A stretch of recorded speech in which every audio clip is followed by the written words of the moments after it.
Bienvenue, c'est Samir. Aujourd'hui, on va parler de l'actualité, c'est-à-dire le petit Émile, et vous verrez qu'on va parler même autre chose. Alors, je vais faire quelques petites révélations, hein, ce qu'on pourrait appeler des révélations, même si on le sait tous. Déjà, courage, hein, courage. Malheureusement, l'idéal, ce serait qu'on retrouve Émile ou le corps d'Émile. Je sais que c'est dur de ce que je viens de dire, mais croyez-moi, mieux, parfois, dans le malheur, mieux vaut qu'on sache où il est et que ça soit définitif. Parce que crois-moi, il y a pire que qu'apprendre le décès, c'est de savoir que, enfin, de penser que cet enfant puisse être dans des réseaux enfermés. Enfin bref. Et il y en a pendant 7 ans, ils ont été enfermés dans des cas. Enfin bref. Avant de parler de ce sujet-là, je vous invite à me rejoindre sur mes réseaux sociaux.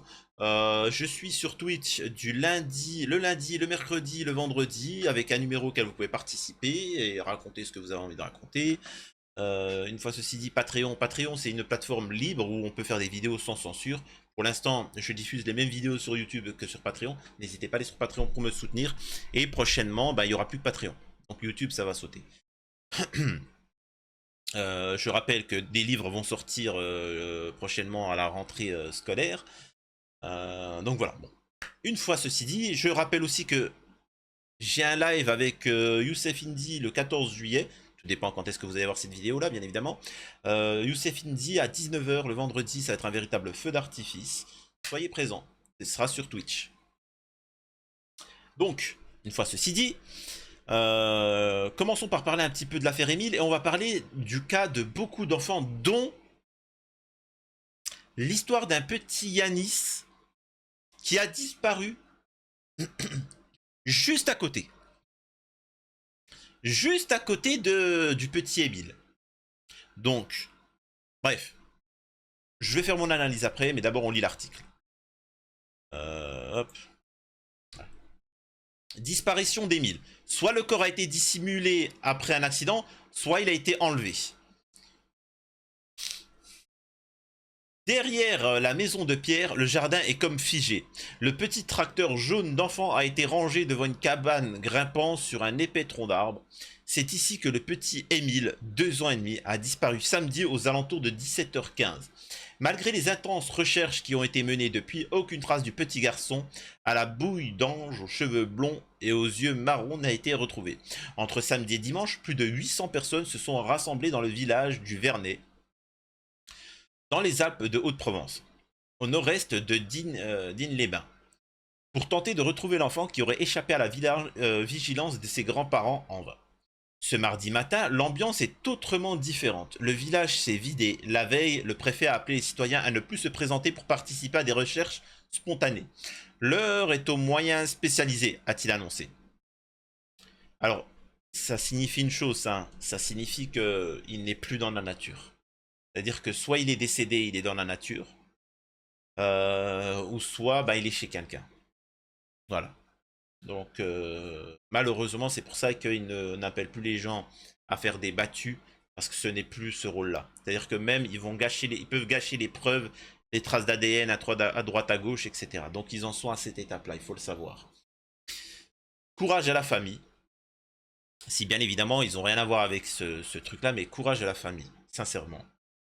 On va continuer. Et moi, je trouve ça bizarre quand même. Encore une fois, je trouve toujours bizarre qu'on mette en avant certaines affaires et pas d'autres. Pourquoi il y a 10 000 enfants qui disparaissent chaque année et qu'on ne retrouve pas?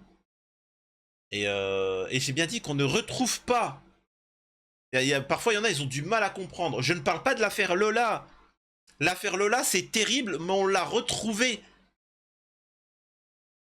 Je vous parle d'enfants qu'on ne retrouvera jamais. C'est le crime parfait. Mais bon. Un peu plus haut dans le Haut-Vernay, où se situe la maison des grands-parents d'Émile, où il aurait été aperçu pour la dernière fois par au moins 2 témoins, les portes des maisons restent closes. Au petit matin, seul le caquettement des poules résonne dans les rues étroites de ce hameau, qui n'héberge pas plus de 25 âmes à l'année. Après plus de 48 heures de recherche dans un périmètre de 5 km, l'enquête prend un tournant judiciaire. Alors, personnellement, quand tu as 25 habitations, la moindre des choses, personnellement, c'est de chercher et de rentrer dans chaque maison. Moi, personnellement, il y a 25 maisons. Il y a 25 maisons et je sais qu'il y a un enfant qui a disparu. Les gendarmes se présentent à moi. Venez, rentrez, regardez ma chambre, les armoires, regardez partout, regardez la cave, regardez le grenier, regardez tout.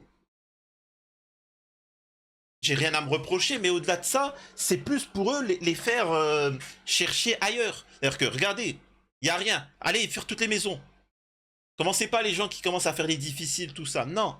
Là, il y a une raison particulière. Donc, vous savez, rentrez, ok, c'est bon. Là, maison elle est sécurisée, on sait qu'il n'y a rien. L'autre, c'est rien. Donc, c'est pas dans les maisons. Donc, non. Non, bizarrement, c'est pas fait. Bon, c'est particulier. Hein, c'est...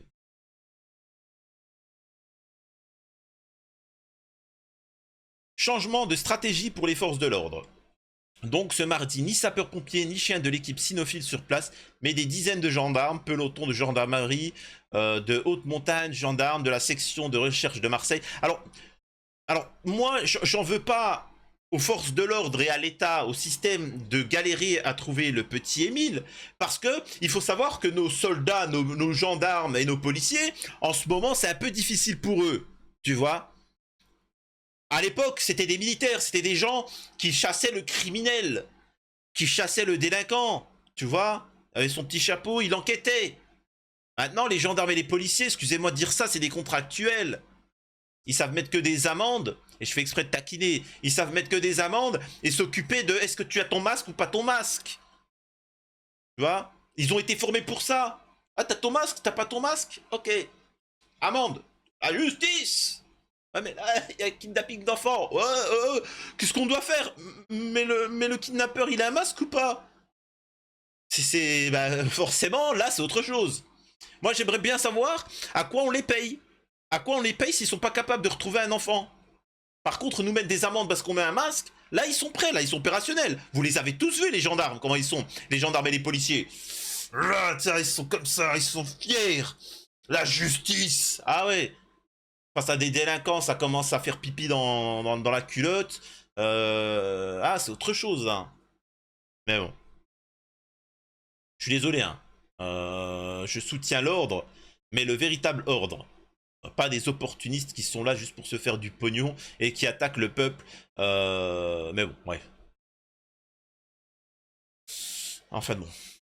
Gendarmes mobiles et même des militaires du premier régiment étranger de génie, si aucune hypothèse n'est exclue et aucune privilégiée, sont les mots de Rémi Avon, le procureur de la République de Digne, les gendarmes ne semblent plus espérer retrouver le petit garçon dans le périmètre où se sont tenues les recherches depuis 2 jours. Bien sûr, on a encore espoir de le retrouver vivant, mais ailleurs. S'il était mort dans le périmètre, les chiens l'auraient senti. S'il était vivant et caché, on l'aurait également retrouvé vu les moyens qui ont été déployés. Juge un commandant de la gendarmerie auprès du point. Il reste donc a priori 2 hypothèses, celle de l'enlèvement et celle de l'accident. L'enquête judiciaire se concentre désormais sur les éléments essentiels, l'étude du bornage téléphonique de toute personne qui aurait pu passer dans la zone au moment de la disparition et les auditions de témoins. 2 maisons doivent encore faire l'objet de visites domiciliaires équivalent de perquisitions. Par ailleurs, toutes les personnes inscrites au fichier judiciaire automatisé des auteurs d'infractions sexuelles et violentes et résidant dans la région font l'objet d'investigations. La piste d'un accident avec une voiture ou un tracteur. La possible action d'un tiers semble maintenant privilégiée. Soit le corps a été dissimulé après un accident, soit il a été enlevé. Tranche le commandant de la gendarmerie avant d'ajouter: c'est évident qu'après 48 heures, on a basculé dans une autre dimension. Les auditions sont en cours. Selon la Provence, les enquêteurs ils privilégient à ce stade la piste d'un accident avec une voiture ou un tracteur. C'est horrible. Vraiment horrible. Euh... Bon, bref. Alors, moi, j'aimerais vous parler d'un truc, c'est ça. Ces disparitions d'enfants jamais élucidées. Alors, je rappelle encore une fois, quelqu'un qui a 15 ans peut fuguer. Quelqu'un qui a 30 ans peut fuguer.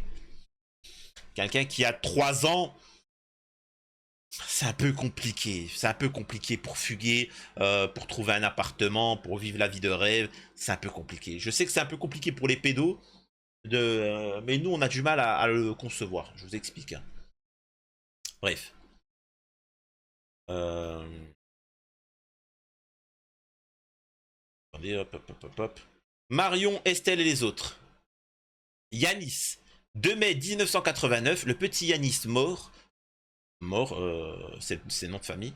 3 ans et demi, construit une cabane avec ses frères lors d'une promenade familiale dans le plateau de Ganagobi, dans les Alpes de Haute-Provence. Et il faut savoir que c'est juste à côté de là où a disparu le petit Émile. C'est comme ça. Ils ont leur petit réseau, leurs petits endroits. Sachez que si vous vivez en campagne, écoutez-moi bien. Peu importe où c'est que vous vivez, faites attention. Faites attention à vos enfants. Ça peut aller très vite. Véritablement très vite. Dans les petits hameaux où il n'y a rien, ils passent avec une fourgonnette, ils voient un enfant. Ou, et vice-versa, dans les quartiers, dans les endroits comme ça, où il y a beaucoup d'enfants qui traînent, ça marche à la confiance, ils viennent, ils prennent quelqu'un, c'est fini, vous le retrouverez plus jamais. Donc faites très attention avec vos enfants, s'il vous plaît. Mais bon. Et il disparaît. D'importants moyens sont mis en place pour le retrouver. Quelques mois plus tard, un chasseur retrouve des chaussures en cuir ayant appartenu à l'enfant non loin de son domicile. S'agit-il d'un accident, d'un enlèvement, d'un meurtre? Yanis n'a jamais été retrouvé. En 1996, Léo Ballet, 6 ans, fait du camping avec son mère et ses amis de suite près du lac Fourchu, dans le massif de Taillefer, pas très loin non plus de machin. Non loin de Grenoble, dans l'Isère, en fin d'après-midi, il accompagne un groupe. Fatigué, il décide de rebrousser chemin et de rejoindre son père resté au camp, le pauvre, situé à une centaine de mètres de là. Puis il disparaît. Tous les environs ont été fouillés, le lac sondé en vain. Marion, 1996, la petite Marion Wagon, 10 ans, disparaît à la sortie de l'école Argent. La fillette paraît pas très loin de chez le petit Émile. C'est comme volatilisé à midi 11, le chien policier amené sur les lieux de la disparition dans l'après-midi ne flaire aucune piste. Les enquêteurs n'ont jamais obtenu le moindre indice, un signalement, une marque de voiture, une empreinte de chaussure qui puisse les orienter. Le portrait de Marion a été diffusé dans toute la France. Chaque fois qu'ils arrêtent un délinquant, policiers et gendarmes vérifient son emploi du temps du 14 novembre 1996. La thèse de l'enlèvement est la plus probable. Depuis 11 ans, les parents de Marion se battent pour que la justice continue d'enquêter. Alors, sachez une chose, pour ceux qui nous suivent de l'étranger, la police française, elle est très forte. Moi, par exemple, il faut savoir qu'à un moment, j'avais pas mon masque. J'avais pas mon masque à l'époque. Et un policier, des policiers, dont un des responsables, venait me faire la morale. Et donc, je vais essayer de lui expliquer. J'ai essayé d'avoir une conversation intelligente. Le problème, bon, il était largué. Et il m'expliquait parce que j'étais commerçant. Je sais pas, il était jaloux. Bref, un truc. Je lui ai rappelé que lui, c'était qu'un pauvre fonctionnaire. Et que lui, il était comme ça. Il était comme ça avec l'argent de l'État. L'État donne, tu vois. Et lui, c'est qu'un fonctionnaire, il est soumis à l'État. Et je lui explique que moi, en tant que commerçant, avec les taxes que je paye, ma main, elle est comme ça et l'État est comme ça. Donc, si moi, je fais ça et qu'en dessous, lui, il prend l'argent de l'État comme un crevard, donc je suis au-dessus de lui, il est dépendant de moi. En résumé, c'est ma biatch. Je vous assure que je lui ai dit ça. Il a rien dit. Je vous assure que c'est vrai que pendant 3 jours, non-stop, lui et ses collègues m'ont suivi. 3 jours non-stop, quand je sortais de chez moi, ils étaient dans le coin. Ils m'ont suivi pendant 3 jours pour essayer de me mettre 3 amendes pour le... Parce qu'en fait, à l'époque, quand tu étais commerçant et que 3 fois ils te capturaient sans le masque, ils pouvaient fermer ton commerce pendant un long moment et te mettre une amende de 20 000 balles ou je sais pas quoi. Et donc, pendant 3 jours non-stop, il a essayé de me pécho. Donc, on vienne pas me parler d'Émile, de criminalité, de machin. Arrêtez. Arrêtez. Tatiana en 95, cette lycéenne vient de passer le week-end à Toulouse et doit rentrer chez elle à Perpignan. Tatiana Andjoura, 17 ans, disparaît en sortant de la gare de Perpignan. Elle voulait faire du stop, la pauvre, pour regagner son village de Loupia. Très beau nom. Loupia. Dans ce quartier de la gare de Perpignan, 3 autres jeunes femmes disparaissent et seront retrouvées, oh là là, assassinées. Un homme est soupçonné puis relâché, un autre est arrêté, sera condamné pour le viol et le meurtre de l'une de ses 3 filles, Fatima, 23 ans, mais il n'a pas avoué d'autres meurtres. Le mystère de la disparition de Tatiana reste entier. Donc alors là, vous pouvez voir que ça n'a pas pu faire les médias, parce que là, t'as Tatiana et Fatima qui se sont fait kidnapper. Donc là, Mélenchon, il peut pas en parler parce qu'il y a Tatiana. Zemmour, il peut pas en parler parce qu'il y a Fatima. Voilà. Et c'est qui l'a dans l'os? Le français, le peuple français, quel qu'il soit. Voilà. Bref. Donc sachez encore une fois, je le répète, t'as 10 000 ans. Je peux vous... Une liste, hein. Là c'est vraiment une liste de... Là c'est une liste de gens qui sont proches de Émile. Du petit Émile qui ont disparu. C'est à peu près dans la région. Il y a Aurore, Céline, Estelle, etc. Il y en a plein. Il y en a plein. Mais voilà. En fait, j'essaie de faire comprendre. Premièrement, faites attention à vos enfants. Soyez attentifs si vous voyez des enfants seuls. Vraiment. Faites attention et voilà. Mais bon, courage aux parents. Courage absolu aux parents et j'espère qu'il y aura un dénouement positif, même si c'est pas possible. Bon, bref. À la prochaine, c'est Samir de TPMY. On se retrouve une prochaine fois. Et n'oubliez pas de liker, partager, commenter. Vous connaissez la chanson.